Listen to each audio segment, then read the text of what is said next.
Welcome to Your Family's Health, the program that focuses on healthcare issues with unique and different modalities for taking charge of your health today.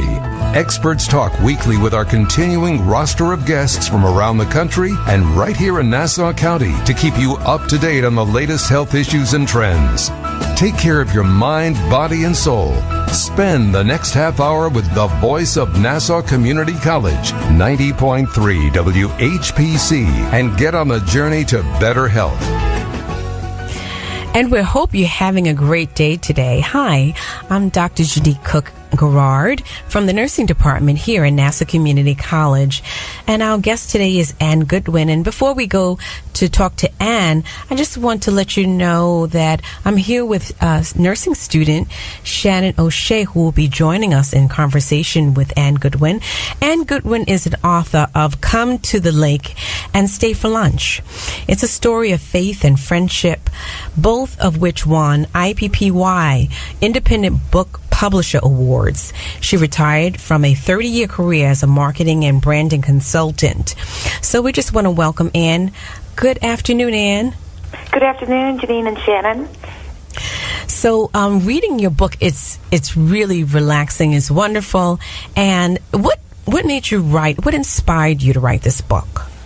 I think I started taking notes on this book about 20 years ago when I realized that our life on a small lake in southern Wisconsin called Pleasant Lake, in an authentic 1920s lake cottage, was a special way of living that I wanted to put on record. So Shannon has a question for you. Shannon, I think there was an excerpt we both agreed that it was very, very beautifully written. Yes, something I really enjoy, and I just wanted to express that to listeners. So this is the excerpt.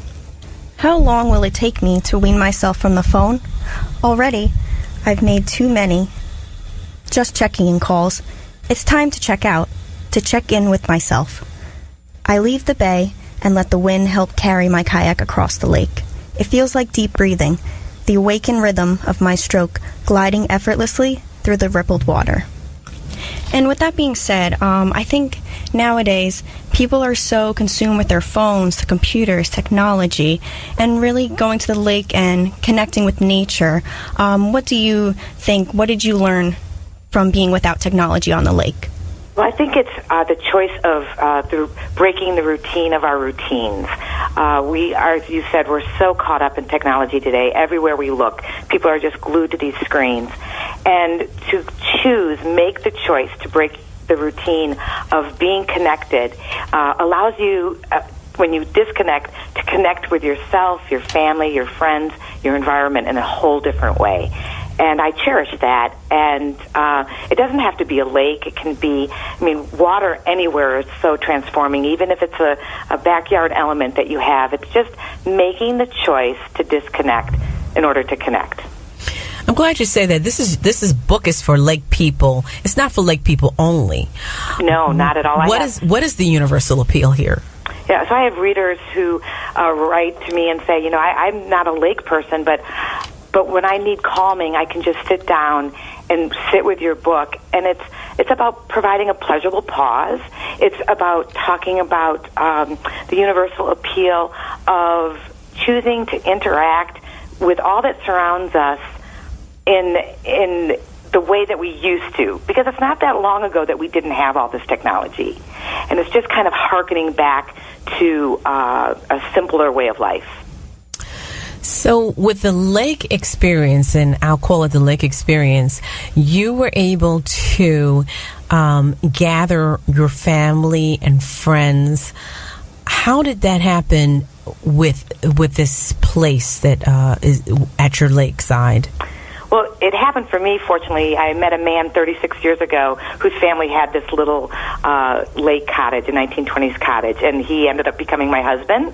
And back in the 1950s, late 1950s, his mother, my dear friend and mother-in-law, said there will be no TV at the lake. And that precedent set back then that this is going to be a different place. It's going to be a special place to come to. And we've been able to maintain that quality best we can today with all the challenges of modern life. Is this where you're from originally? Are you from a city, or did you grow up by a lake? No, I did not grow up by a lake, but I spent my summers as a freshwater lake girl going to camp in northern Wisconsin. So it spoke directly to my soul the minute I walked down the hill and got in a canoe with my husband. But it's a life that for the last 36 years I'm definitely a lake girl. So as soon as your husband took you to this family property, you know that you were basically in on the whole idea. Absolutely. Here's a done deal. What about being by the water do you think we as humans need? I think it's transforming. As I said, there's something about water, the cycles of it, the ebb and flow of the tide, the ripples of the lake, the movement of the stream, and again, the sound of water. It quiets our soul. Mm-hmm. Or inspires it. And you're there, are you there every day, or is this something that you just do annually? I'm there every summer season, and I try to extend it, early spring to late fall. We've just basically started closing down the cottages this week, so it's an annual living escape for me. So what are some of the activities? I know you said that the water itself is very therapeutic, and being with family is very therapeutic. So is this also a time for you to invite friends, and how does that? Yes, we love to share the lake with friends, and there are generations of families who have grown up on the lake, and we all are very connected. Our days can start out with, my husband will look at me and say, "Do you want to kayak around the lake?" And so we choose to be together there and to actively engage with each other. We play old-fashioned board games. Scrabble still exists. Charades. We still play charades.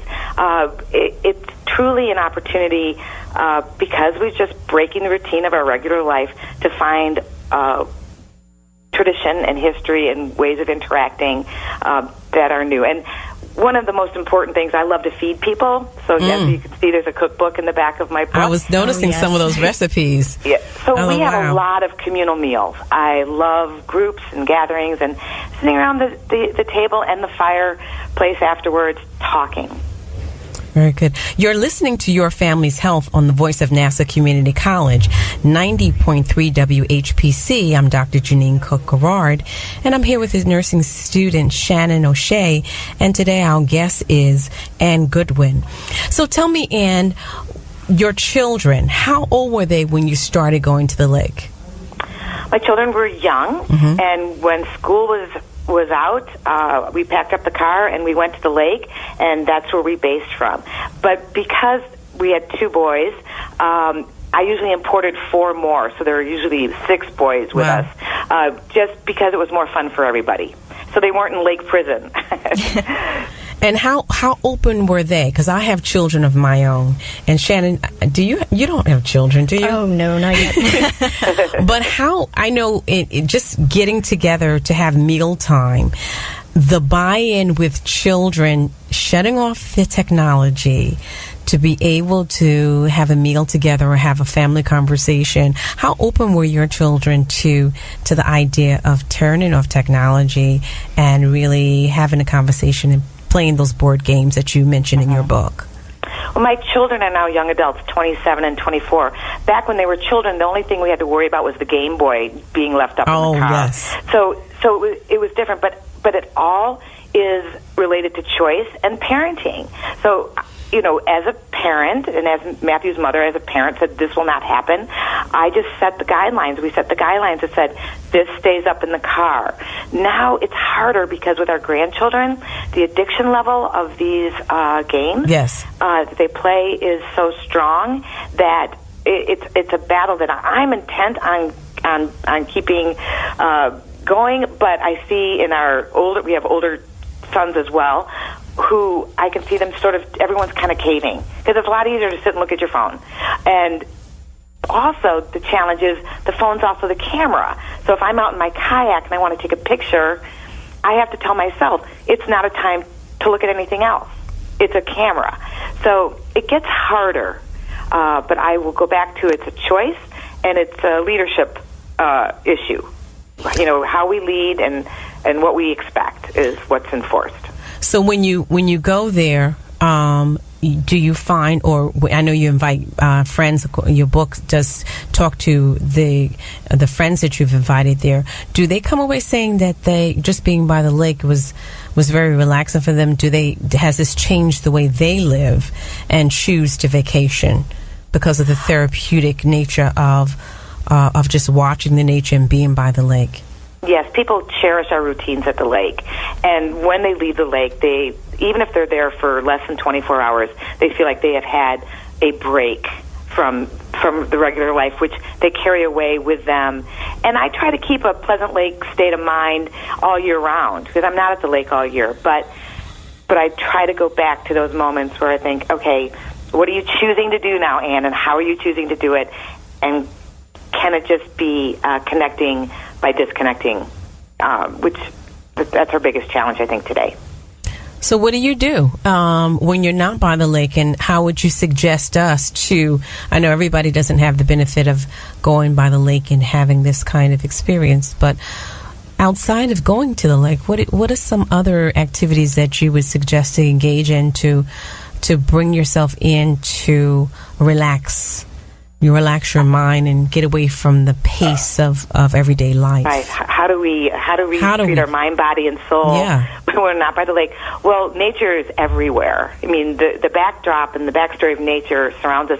When I go to New York City, if I go to Central Park, there's beautiful places to be that calm our souls. Even with multitudes of people around us, we still get to enjoy nature. So, again, it's being active and choosing, let's go for a walk together. Just that simple connection and interaction and doing something together or solo. I'm going to sit down, I'm going to read a book in my hand, or I'm going to write a note to someone. Just anything that quiets our soul and gives us the opportunity to reach out to ourselves or to each other.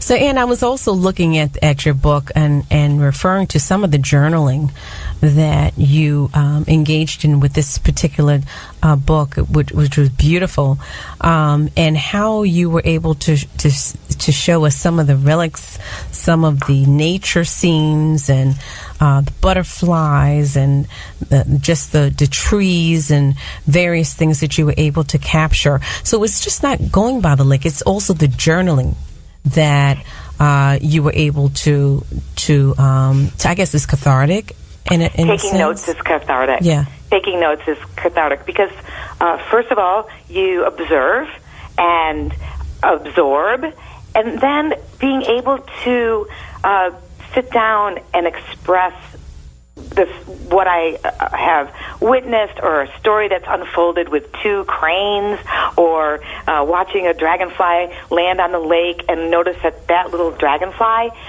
shifted an entire lake by creating a ripple. Those little microcosms that we can observe and then make notes about, it's a wonderful cathartic experience. Very nice. This is a great time to take a break. This is Dr. Jeanine Cook-Garard, and I'm here along with Shannon O'Shea, and we're talking to Anne Goodwin, the author of Come to the Lake and Stay for Lunch. And you're listening to Your Family's Health, the voice of Nassau Community College at 90.3 WHPC. Which of these items would you want to consume on a daily basis? Antifreeze, floor wax, or house paint? You're kidding, right? They're toxic. It's something that humans should not be eating or drinking. The truth is, 62% of medications purchased online are fake, and many contain these harmful ingredients. So these are just frauds. Pretty dirty trick to play on somebody. You're taking their money and giving them this. I want to take medication to stay healthy, not make me a lot sicker. And what do you think about this item? That is a big bowl of nothing. Many rogue sites sell prescriptions with little to no medication at all. The good news is you can find legitimate online pharmacies by looking for .pharmacy in a website's address. So if I see .pharmacy, It's legit. Visit safe.pharmacy to learn how you and your loved ones can be certain the medications you buy online are safe. A public service from the National Association of Boards of Pharmacy. Hi, I'm Janelle Hale, founder and CEO of the National Breast Cancer Foundation.